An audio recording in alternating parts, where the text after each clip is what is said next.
이슈도 한번 볼까요? 네. 어제는 정말 코스피와 코스닥에 대한 시장의 어떤 모습이 이렇게 양면이구나라는 걸 정말 확실하게 느꼈습니다. 네. 이 대통령 신년 기자회견에서 나온 말 갖고 이제 개인 투자자분들은 좀 약간 논란이 좀 있었습니다. 뭐죠? 어떤 내용이죠? 미국 시장이 이제 뭐 급락이 좀 나왔으니까 원래는 우리나라 시장 빠졌어야 됐는데 폭락이 나왔어야 됐는데 이렇게 잘 뭐 버티지 않았냐. 근데 그게 코스피 얘기고. 근데 이제 그거는 이제 실질적으로 이제 지수만 봤을 그렇죠. 때는 그 얘기였고 사실 삼성전자 뭐 현대차 이런 건 이제 빼면 사실 어제 원래 이제 시장의 상승 종목과 하락 종목 수 비율을 다루는 ADR 지표라는 게 있거든요. 네네네네. 지금 최하치거든요. 그렇죠. 지금 거의. 그럴 거예요. 그래서 지금 코스닥 같은 경우는 이제 여기서 이제 말씀 좀 드리긴 하겠습니다만은 지수와 이제 뭐 우리가 뭐 지금 굉장히 춥잖아요 요즘에 실제 온도와 이제 체감 온도가 다 온도. 다르듯이 네. 상당히 좀 많이 다른 그런 시장인 것 같습니다. 그래도 어제 제가 볼 때 보다가 이제 뭐 종가 물론 확인했습니다만 3% 넘게 떨어지기도 했었거든요. 그래서 낙폭을 물론 뭐 마이너스 2%대니까 크죠. 근데 조금 줄이긴 했습니다. 근데 코스피가 사실 출발은 비슷하게 마이너스 2, 3% 하락으로 출발했다가 코스피는 반전을 하고 코스닥은 거의 뭐 못 줄여서. 뭐 현대차가 뭐 코스피 살렸다 뭐 이런 기사들이 굉장히 많이 나오긴 했었습니다만 맞는 얘기는 합니다만 분법만 봤을 때는 삼성전자가 코스피 흐름이랑은 유사성이 훨씬 더 네. 높았습니다. 그거는 이사님이 가끔 보여주시는 이 차트에서 우리가 확인을 했었죠.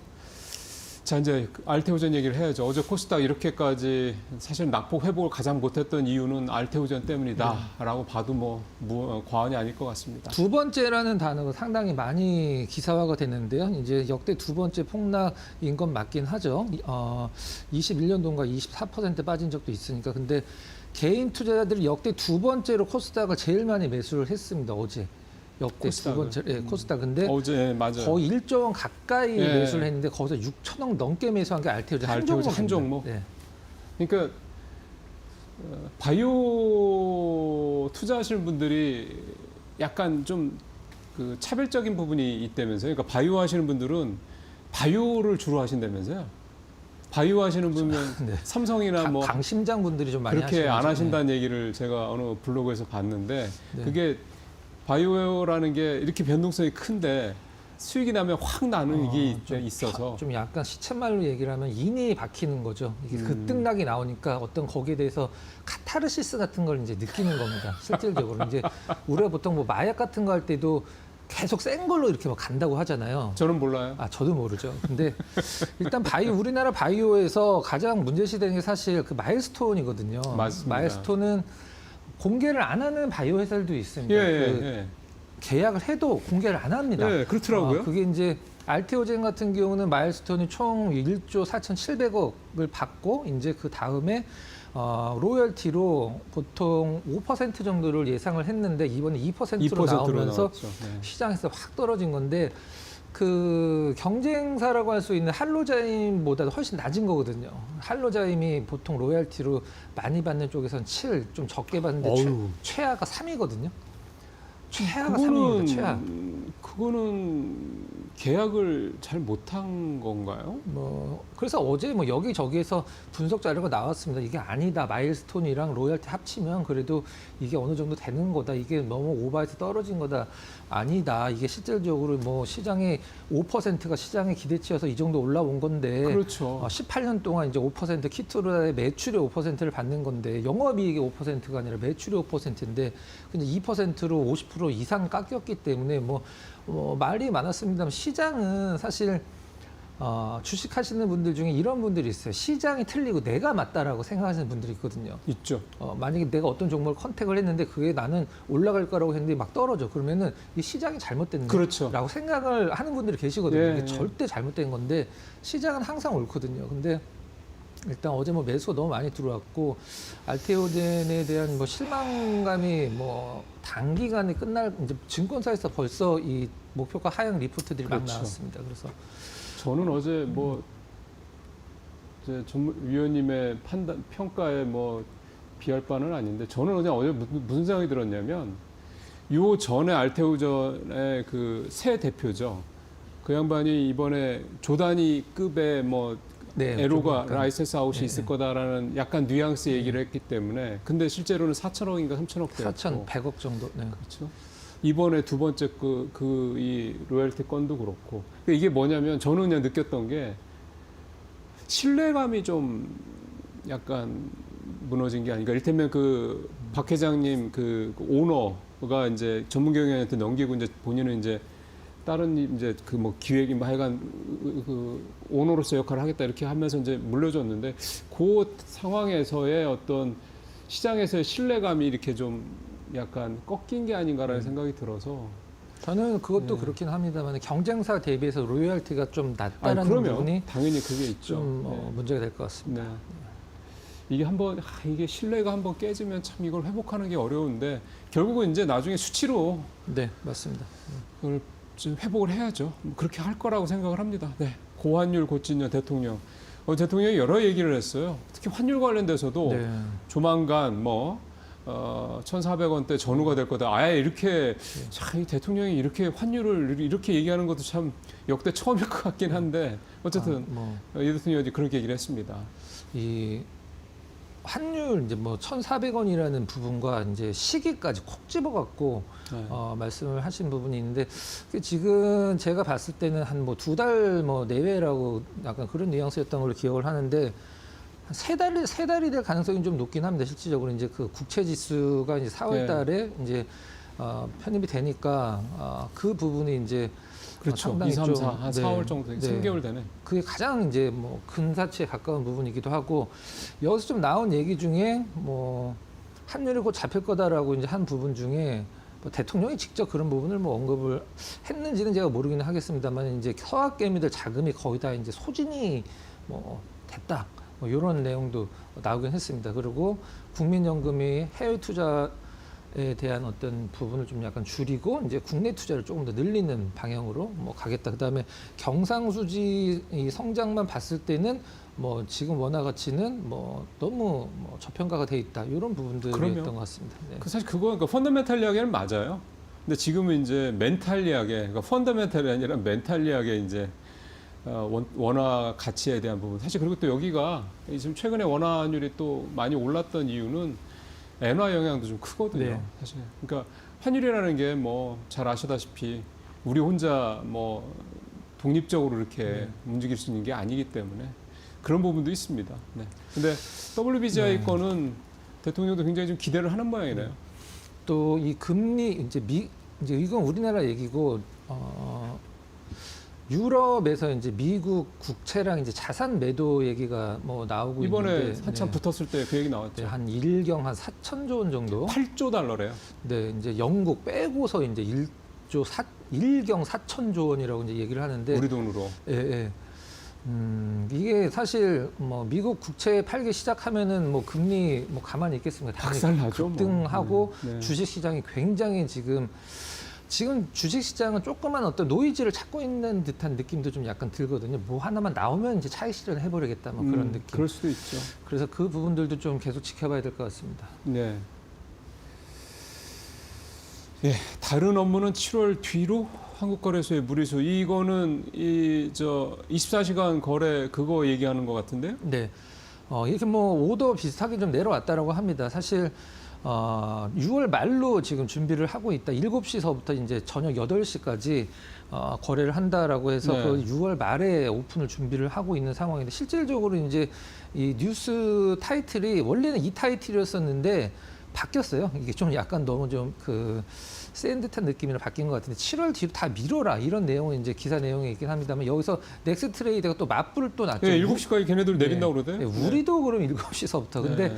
엄밀히 얘기를 해서 지금 이거는 증권사들 쪽에서 지금 반발이 굉장히 큰 편이긴 네. 한데 한국거래소 대주주는 증권사들이거든요. 네. 실질적으로는 거의 뭐 80% 정도를 그 증권사들이 5% 룰을 지켜서 그 이하권에서 다 나눠서 갖고 있는데 증권사들이 반대를 하는데 한국거래소가 어떻게 이걸 하는지는 모르긴 하겠습니다만 아무튼 이게 뭐 전산 직원분들 기준으로는 뭐 24시간 상주를 해야 된다라는 얘기를 하고도 있고 전산 쪽은 그러겠죠. 네, 그래서 이 리테일 쪽, 영업 쪽 하시는 분들도 뭐 출근이 상당히 좀 지금도 빠른 편이긴 한데 지금도 보통 늦어도 7시까지는 출근하는 걸로 알고 있는데 그렇죠.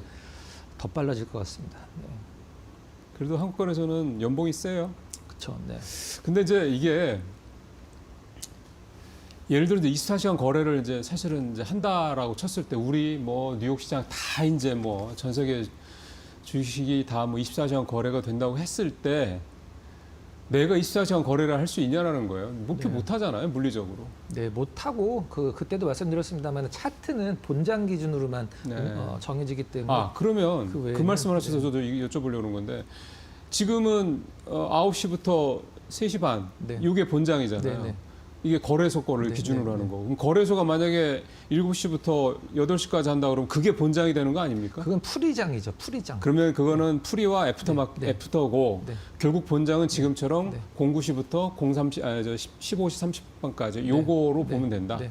알겠습니다. 사실은 지금 넥스트레이드 같은 경우 외국인이랑 기관은 거의 안 한다면서요. 그게 거의 개인장이라고 그럽니다.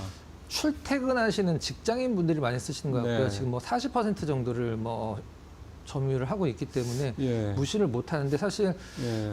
넥스트레이드에서 빵 뜬 종목군들은 거래소에서 시초가 높게 잡고 빠지는 게 뭐 거의 법칙이거든요. 그 얘기는 여러 번 네, 얘기하셨죠. 네. 어쨌든 그래서 이를테면은 좀 대형주 위주로 거래하시는 분이라든가 뭐 가치 투자하시는 분이라든가 이런 분들 같은 경우 그러니까 조금 호흡이 긴 투자를 하시는 분들은 사실은 뭐 넥스트레이드나 이렇게 사실 24시간 거래가 된다고 해도 크게 뭐 자기의 투자 패턴에 변화는 없을 거 이렇게 얘기를 하는 분들도 좀 있으시니까 뭐 내가 편하게 거래를 하면 되는 거죠. 뭐. 자, 테슬라 상대할 유일한 업체 현대자동차 파격 전망. 이게 오늘 가져오신 메인 이슈네요. 네. 한번 보도록 바로 들어가 하겠습니다. 볼까요? 네. 차트는 삼성전자를 따라갔다 손 치더라도 지수 영향력은 60%라고 나오더라고요. 현대자동차가 어제? 네네. 네. 자 이게 보도록 어제 하겠습니다. 현대차가 또 엄청 급등했죠. 네. KB증권에서 이제 현대차 목표 주가 이제 80만 원 제시를 했습니다. 지금 50만 원대죠. 보스턴 다이내믹스 관련돼서 현대차 생산성 혁신의 결정적 전환점이 될 것이다.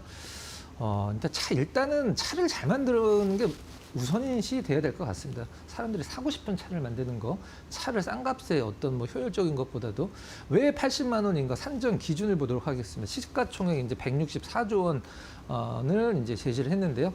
보스턴 다이내믹스 간접 지분 35%, 현대차 기준으로는 27% 갖고 있습니다. 지금 소프트뱅크 빼고는 현대 계열 정의선 회장까지 지금 90%를 갖고 있지만 현대차 하나만 딱 집에서 보면은 27% 정도 갖고 있는 꼴이죠. 정의선 회장이 20%, 21% 정도 갖고 있고 그다음에 기존 자동차 사업 가치가 69조 원. 지금 현대 자동차 시가총액이 어제 기준으로 110조가 넘었는데 자동차 사업 가치를 69조로 봤다라는 것은 이제 112조 안에 이 보스턴 다이내믹스나 아니면은 로봇 쪽이 네, 그렇죠. 절반이다. 뭐 그렇게 보면 되는 거예요. 현대 계열, 뭐 모비스, 글로비스 이런 지분 가치까지 같이 갖고 있다는 뜻을 보시면 될 것 같아요. 근데 휴머노이드 활용 자율주행 파운드리 비즈니스 60조 원. 이거는 이제 좀 애매모호긴 한데 휴머노이드를 활용해서 이제 뭐 파운드리 이제 로봇을 만들어주는 파운드리 그 얘기일 수도 있고. 네, 그거 맞아요. 네, 그렇죠. 그 비즈니스 60조. 이거는 현대차가 공식적으로 네. 이거 하겠다고 한 거니까. 딱 세 개 합치면 164조 원입니다. 그래서 목표 주가가 80만 원이 되는 거고요.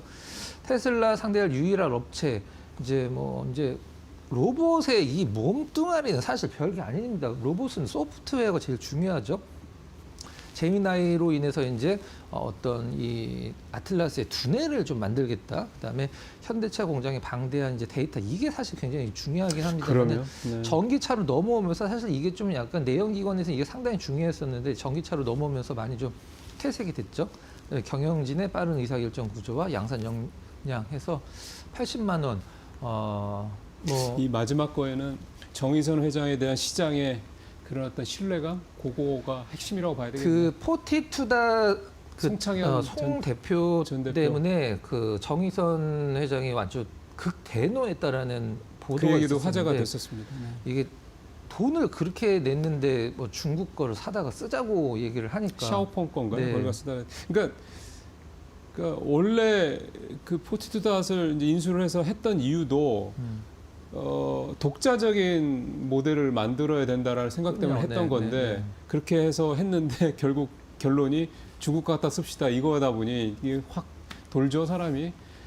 예, 그래서 지금 그 박민우 그 이제 대표 저 스카우트하고 뭐 이런 것들이 다 그런 차원이니까요. 여기 이제 제목이 테슬라, 대항마, 현대차밖에 없다라는 제목이긴 한데 방금 얘기 나왔던 중국의 전기차 업체 샤오펑 같은 경우도 전기차 업체지만 로봇 관련돼서 굉장히 뛰어난 기업이거든요. 네, 그 네. 여자 모양의 로봇 만든 게 샤오펑이거든요. 네. 그러니까 결국은 지금 최근에 현대차가 막 이 큰 회사가 막 10% 이렇게 막 20% 이렇게 튀는 이유가 이거 같아요. 테슬라 반열로 지금 시장에서는 자꾸 갖다 맞추려고 네. 하는 거죠. 차트 보시면 네. 몇 퍼센트 오르는지 보시면 아마 저도 깜짝 놀랐습니다. 계산을 하고 보시죠. 나서. 아틀라스 공개하고 나서 어제 종가 기준으로 77% 넘게 올랐습니다. 한 2주 정도 된 것 같은데요. 와, 너무 대단한 상승인데 다음 주 외국인이 네.